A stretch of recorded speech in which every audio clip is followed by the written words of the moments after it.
Good day. God bless. Good day, my dear friends. God bless. Always God bless first. We're going to get started right away. And here we go. It's chapter 33 of 17 of 33. Here we go.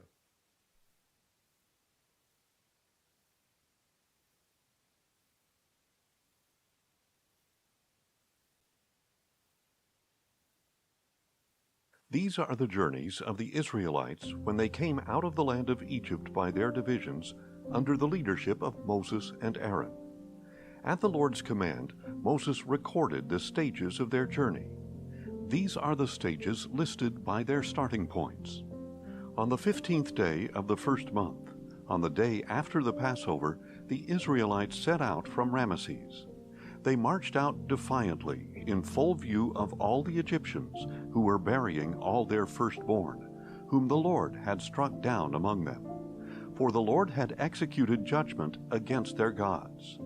The Israelites set out from Ramesses and camped at Succoth. They set out from Succoth and camped at Etham, on the edge of the wilderness. They set out from Etham and turned back to Pi-hahiroth, opposite Baal-zephon, and they camped near Migdol. They set out from Pi-hahiroth and crossed through the sea into the wilderness, and they journeyed 3 days into the wilderness of Etham, and camped at Marah. They set out from Marah and came to Elim, where there were 12 springs and 70 palm trees, and they camped there. They set out from Elim and camped by the Red Sea. They set out from the Red Sea and camped in the desert of Sin. They set out from the desert of Sin and camped at Dophkah. They set out from Dophkah and camped at Alush. They set out from Alush and camped at Rephidim, where there was no water for the people to drink. They set out from Rephidim and camped in the wilderness of Sinai.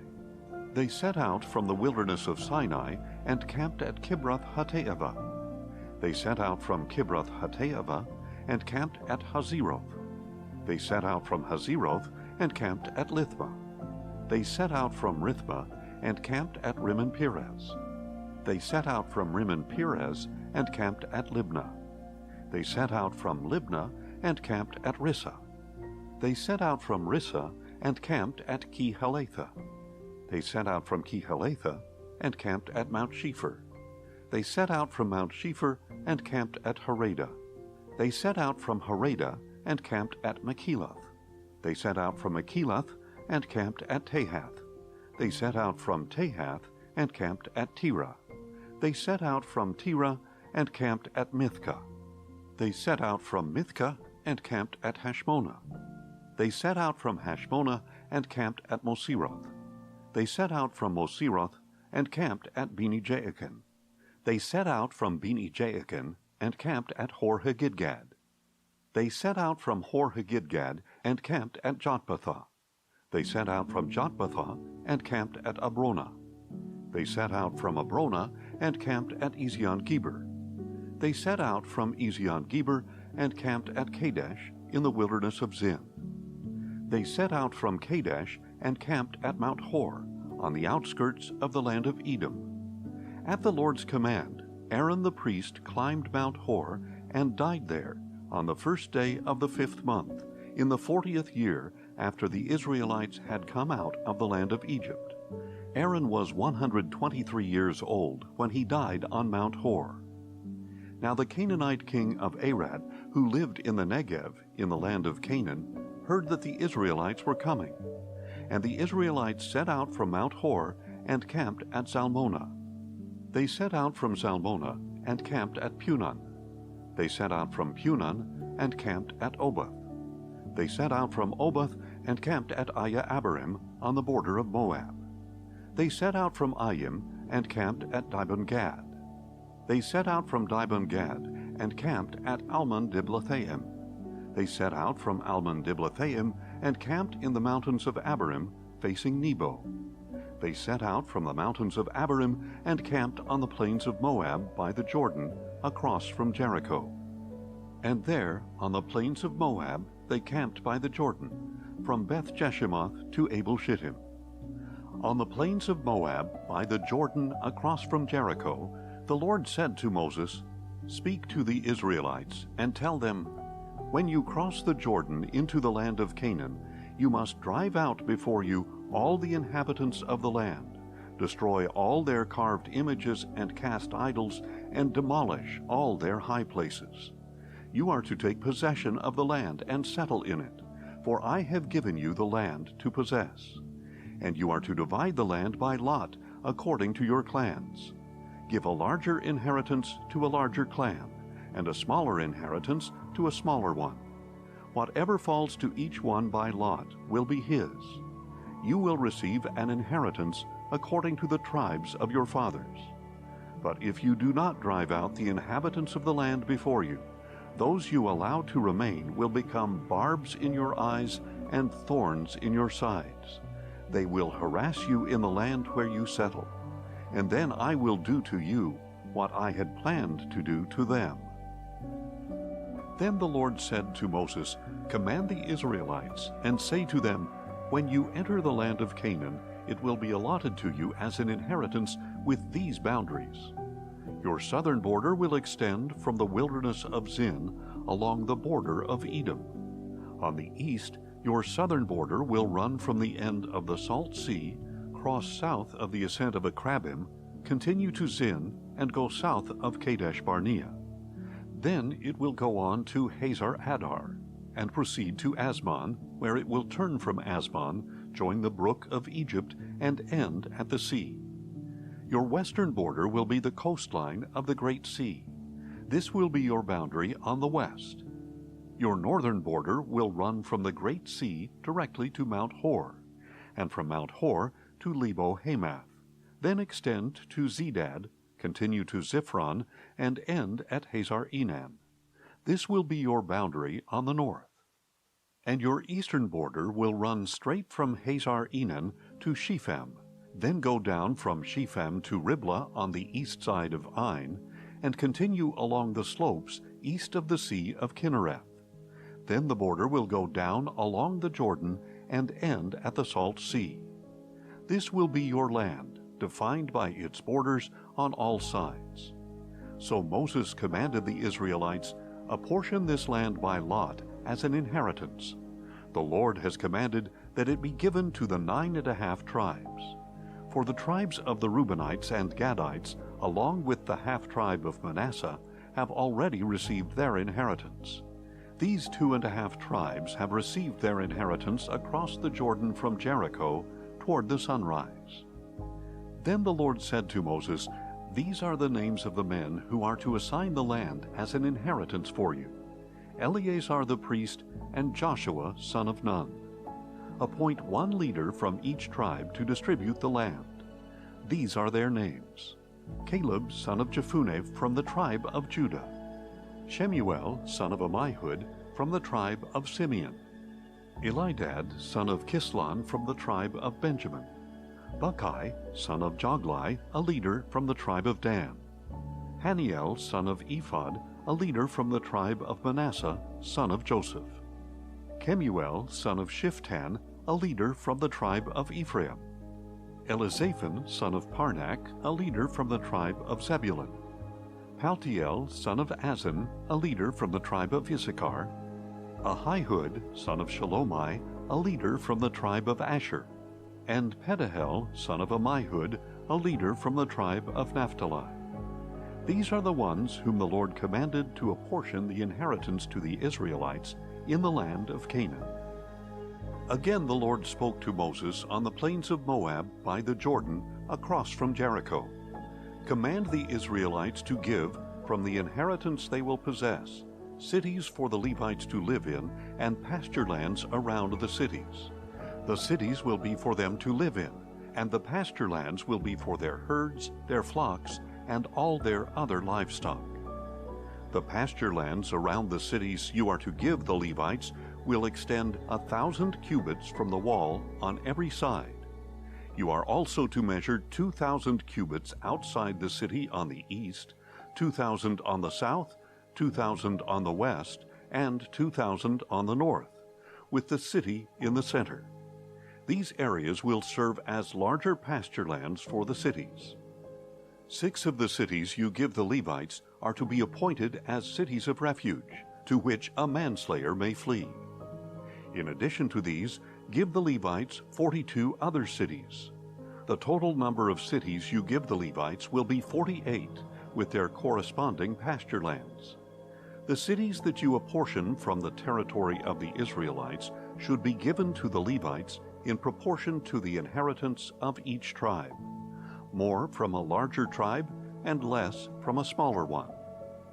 Then the Lord said to Moses, "Speak to the Israelites and tell them, when you cross the Jordan into the land of Canaan, designate cities to serve as your cities of refuge, so that a person who kills someone unintentionally may flee there. You are to have these cities as a refuge from the avenger, so that the manslayer will not die until he stands trial before the assembly. The cities you select will be your 6 cities of refuge. Select 3 cities across the Jordan and 3 in the land of Canaan as cities of refuge. These 6 cities will serve as a refuge for the Israelites and for the foreigner or stranger among them, so that anyone who kills a person unintentionally may flee there. If, however, anyone strikes a person with an iron object and kills him, he is a murderer. The murderer must surely be put to death. Or if anyone has in his hand a stone of deadly size, and he strikes and kills another, he is a murderer. The murderer must surely be put to death. If anyone has in his hand a deadly object of wood, and he strikes and kills another, he is a murderer. The murderer must surely be put to death. The avenger of blood is to put the murderer to death. When he finds him, he is to kill him. Likewise, if anyone maliciously pushes another or intentionally throws an object at him and kills him, or if in hostility he strikes him with his hand and he dies, the one who struck him must surely be put to death. He is a murderer. When the avenger of blood finds the murderer, he is to kill him. But if anyone pushes a person suddenly without hostility, or throws an object at him unintentionally, or without looking drops a heavy stone that kills him, but he was not an enemy and did not intend to harm him, then the congregation must judge between the slayer and the avenger of blood according to these ordinances. The assembly is to protect the manslayer from the hand of the avenger of blood. Then the assembly will return him to the city of refuge to which he fled, and he must live there until the death of the high priest, who was anointed with the holy oil. But if the manslayer ever goes outside the limits of the city of refuge to which he fled, and the avenger of blood finds him outside of his city of refuge and kills him, then the avenger will not be guilty of bloodshed, because the manslayer must remain in his city of refuge until the death of the high priest. Only after the death of the high priest may he return to the land he owns. This will be a statutory ordinance for you for the generations to come, wherever you live. If anyone kills a person, the murderer is to be put to death on the testimony of the witnesses. But no one is to be put to death based on the testimony of a lone witness. You are not to accept a ransom for the life of a murderer who deserves to die. He must surely be put to death. Nor should you accept a ransom for the person who flees to a city of refuge and allow him to return and live on his own land before the death of the high priest. Do not pollute the land where you live, for bloodshed pollutes the land, and no atonement can be made for the land on which the blood is shed, except by the blood of the one who shed it. Do not defile the land where you live and where I dwell. For I, the Lord, dwell among the Israelites. Now the family heads of the clan of Gilead, son of Machir, son of Manasseh, one of the clans of Joseph, approached Moses and the leaders who were the heads of the Israelite families, and addressed them, saying, When the Lord commanded my Lord to give the land as an inheritance to the Israelites by lot, he also commanded him to give the inheritance of our brother Zelophehad to his daughters. But if they marry any of the men from the other tribes of Israel, their inheritance will be withdrawn from the portion of our fathers and added to the tribe into which they marry. So our allotted inheritance would be taken away. And when the Jubilee for the Israelites comes, their inheritance will be added to the tribe into which they marry, and taken away from the tribe of our fathers. So at the word of the Lord, Moses commanded the Israelites. The tribe of the sons of Joseph speaks correctly. This is what the Lord has commanded concerning the daughters of Zelophehad. They may marry anyone they please, provided they marry within a clan of the tribe of their father. No inheritance in Israel may be transferred from tribe to tribe, because each of the Israelites is to retain the inheritance of the tribe of his fathers. Every daughter who possesses an inheritance from any Israelite tribe must marry within a clan of the tribe of her father, so that every Israelite will possess the inheritance of his fathers. No inheritance may be transferred from one tribe to another, for each tribe of Israel must retain its inheritance. So the daughters of Zelophehad did as the Lord had commanded Moses. Mahlah, Tirzah, Hoglah, Milcah, and Noah, the daughters of Zelophehad, were married to cousins on their father's side. They married within the clans of the descendants of Manasseh, son of Joseph, and their inheritance remained within the tribe of their father's clan. These are the commandments and ordinances that the Lord gave the Israelites through Moses on the plains of Moab by the Jordan, across from Jericho. These are the words that Moses spoke to all Israel in the wilderness east of the Jordan, in the Arabah opposite Suf, between Paran and Tophel, Laban, Hazeroth, and Dizahab. It is an 11-day journey from Horeb to Kadesh Barnea by way of Mount Seir. In the 40th year, on the first day of the 11th month, Moses proclaimed to the Israelites all that the Lord had commanded him concerning them.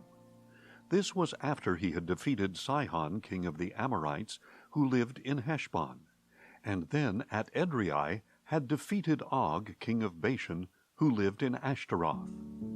On the east side of the Jordan, in the land of Moab, Moses began to explain this law, saying, "The Lord our God said to us at Horeb, 'You have stayed at this mountain long enough. Resume your journey and go to the hill country of the Amorites. Go to all the neighboring peoples in the Arabah, in the hill country, in the foothills, in the Negev, and along the sea coast to the land of the Canaanites and to Lebanon, as far as the great river Euphrates. See, I have placed the land before you. Enter and possess the land that the Lord swore he would give to your fathers, Abraham, Isaac, and Jacob, and to their descendants after them.' At that time I said to you, I cannot carry the burden for you alone. The Lord your God has multiplied you, so that today you are as numerous as the stars in the sky. May the Lord, the God of your fathers, increase you 1,000 times over, and bless you as he has promised. But how can I bear your troubles, burdens, and disputes all by myself? Choose for yourselves wise, understanding, and respected men from each of your tribes, and I will appoint them as your leaders." And you answered me and said, "What you propose to do is good."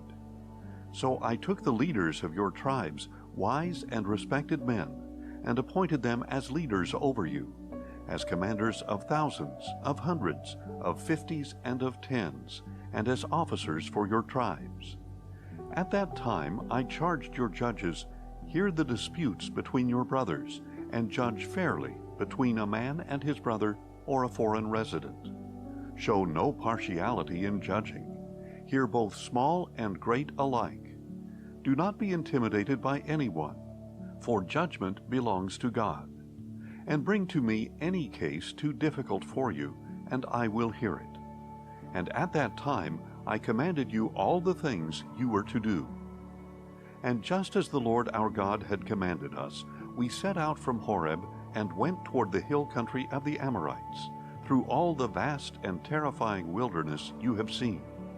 When we reached Kadesh Barnea, I said, "You have reached the hill country of the Amorites, which the Lord our God is giving us. See, the Lord your God has placed the land before you. Go up and take possession of it, as the Lord, the God of your fathers, has told you. Do not be afraid or discouraged." Then all of you approached me and said, "Let us send men ahead of us to search out the land, and bring us word of what route to follow and which cities to enter." The plan seemed good to me, so I selected 12 men from among you, one from each tribe. They left and went up into the hill country and came to the valley of Eshcol and spied out the land. They took some of the fruit of the land in their hands, carried it down to us, and brought us word, "It is a good land that the Lord our God is giving us." But you were unwilling to go up. You rebelled against the command of the Lord your God. You grumbled in your tents and said, "Because the Lord hates us, he has brought us out of the land of Egypt to deliver us into the hand of the Amorites to be annihilated. Where can we go? Our brothers have made our hearts melt, saying, 'The people are larger and taller than we are. The cities are large, with walls up to the heavens. We even saw the descendants of the Anakim there.' So I said to you, do not be terrified or afraid of them. The Lord your God, who goes before you, will fight for you, just as you saw him do for you in Egypt and in the wilderness, where the Lord your God carried you, as a man carries his son, all the way by which you traveled until you reached this place. But in spite of all this, you did not trust the Lord your God, who went before you on the journey, in the fire by night and in the cloud by day, to seek out a place for you to camp and to show you the road to travel. When the Lord heard your words, he grew angry and swore an oath, saying, 'Not one of the men of this evil generation shall see the good land I swore to give your fathers, except Caleb son of Jephunneh. He will see it, and I will give him and his descendants the land on which he has set foot, because he followed the Lord wholeheartedly.' The Lord was also angry with me on your account, and he said, 'Not even you shall enter the land. Joshua son of Nun, who stands before you, will enter it. Encourage him, for he will enable Israel to inherit the land. And the little ones you said would become captives, your children, who on that day did not know good from evil, will enter the land that I will give them, and they will possess it. But you are to turn back and head for the wilderness along the route to the Red Sea.' 'We have sinned against the Lord,' you replied. 'We will go up and fight, as the Lord our God has commanded us.' Then each of you put on his weapons of war, thinking it easy to go up into the hill country. But the Lord said to me, 'Tell them not to go up and fight, for I am not with you to keep you from defeat by your enemies.' So I spoke to you, but you would not listen. You rebelled against the command of the Lord and presumptuously went up into the hill country. Then the Amorites who lived in the hills came out against you and chased you like a swarm of bees. They routed you from Seir all the way to Hormah. And you returned and wept before the Lord, but he would not listen to your voice or give ear to you. For this reason you stayed in Kadesh for a long time, a very long time. Then we turned back and headed for the wilderness by way of the Red Sea, as the Lord had instructed me. And for many days we wandered around Mount Seir. At this time the Lord said to me, 'You have been wandering around this hill country long enough. Turn to the north and command the people, "You will pass through the territory of your brothers, the descendants of Esau, who live in Seir. They will be afraid of you, so you must be very careful.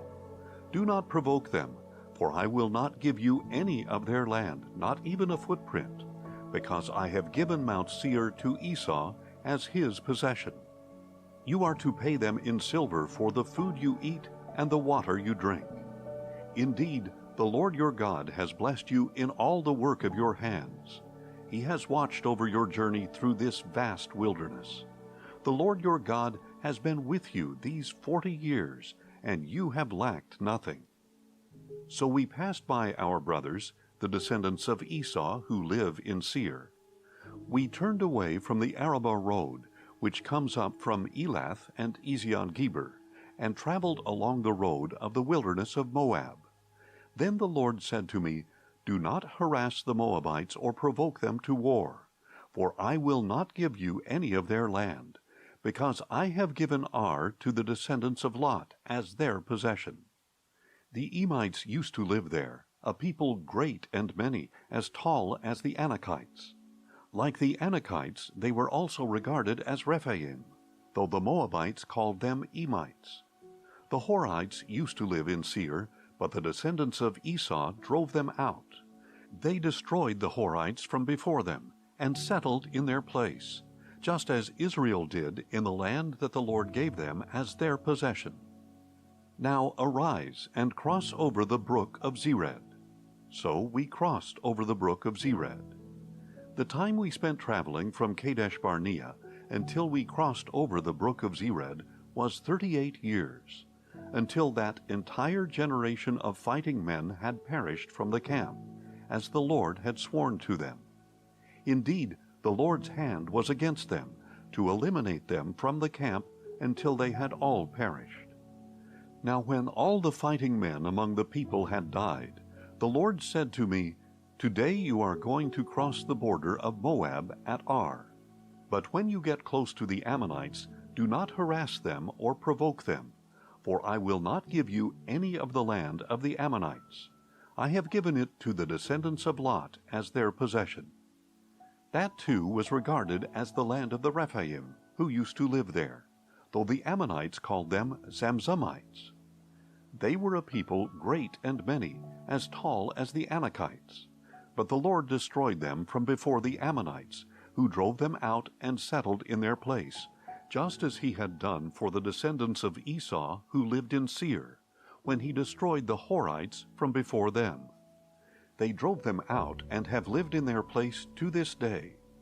And the Avim, who lived in the villages as far as Gaza, were destroyed by the Caphtorites, who came out of Caphtor and settled in their place. Arise, set out and cross the Arnon valley. See, I have delivered into your hand Sihon the Amorite, king of Heshbon, and his land. Begin to take possession of it and engage him in battle. This very day I will begin to put the dread and fear of you upon all the nations under heaven.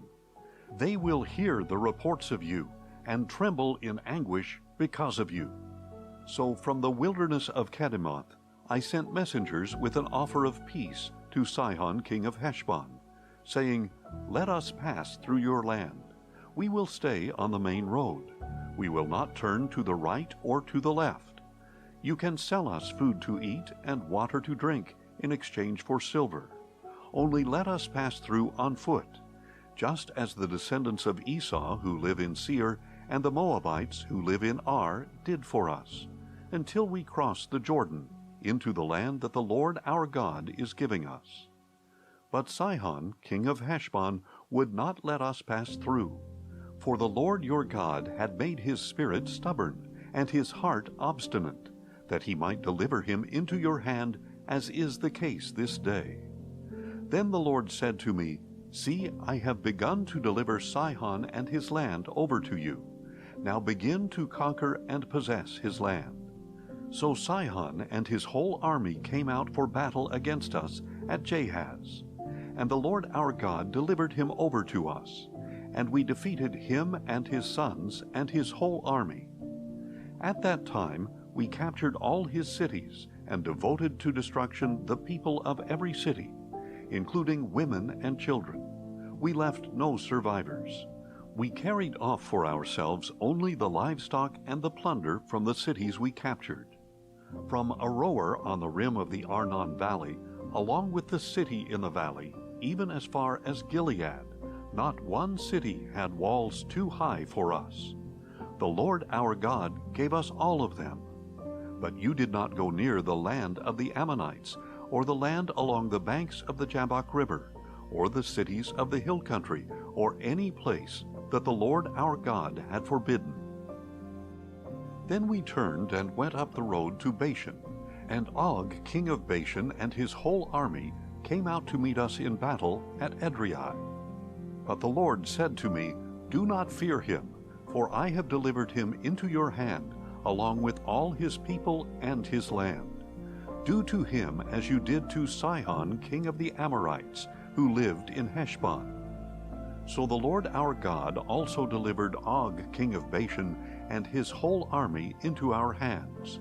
We struck them down until no survivor was left. At that time we captured all 60 of his cities. There was not a single city we failed to take. The entire region of Argob, the kingdom of Og in Bashan. All these cities were fortified with high walls and gates and bars, and there were many more unwalled villages. We devoted them to destruction, as we had done to Sihon, king of Heshbon, utterly destroying the men, women, and children of every city. All right, my dear friends, I am so sorry. We went over so much. I got to change my shirt. I'm sorry. I was laughing so hard, guys. I'm listening to some drama on Twitter. Oh, God help us. This is so good, guys. Oh, my God. For anyone who is going to be listening to this afterwards, please go follow my man Keith. What a great guy. What an absolute great, genuine, sweet, salt to the earth man this guy is. He's always shown me such respect. Such respect. What an awesome guy. Yeah, go give him a follow. Listen to his Twitter spaces. Guys, I got nothing to share. I was just laughing. Laughing. You saw. Man, I started crying a little bit there. I got to get this thing updated. I got to get going, my friends. This went way too long. We went over double time almost double time. So here we go. Let me get the Bible study updated. We're going into Deuteronomy already. Here it is. We're going to be on chapter 34 tomorrow. Oh, if only you could have heard what I heard. Well, there's a backstory to it, but there's some drama. There's some drama about an account getting banned on Twitter. Oh, man. Oh, man. Thank God, I needed that. My dear friends, I hope you have as good a day as I just did right now. God bless you all and your families. I hope you're doing well. Destroy all pride and vanity. Remain humble and ready for self-sacrifice. Be grateful for absolutely everything. Tell your family and your friends you love them dearly. So may the Lord God bless you and keep you. May he make his face shine upon you and be gracious to you. May he lift up his countenance upon you and grant you peace. We pray in the name of the Prince of Peace. Amen. God bless you all, my dear friends. Until God willing, tomorrow around the same time. Hopefully more structured. Take care, everyone. God bless.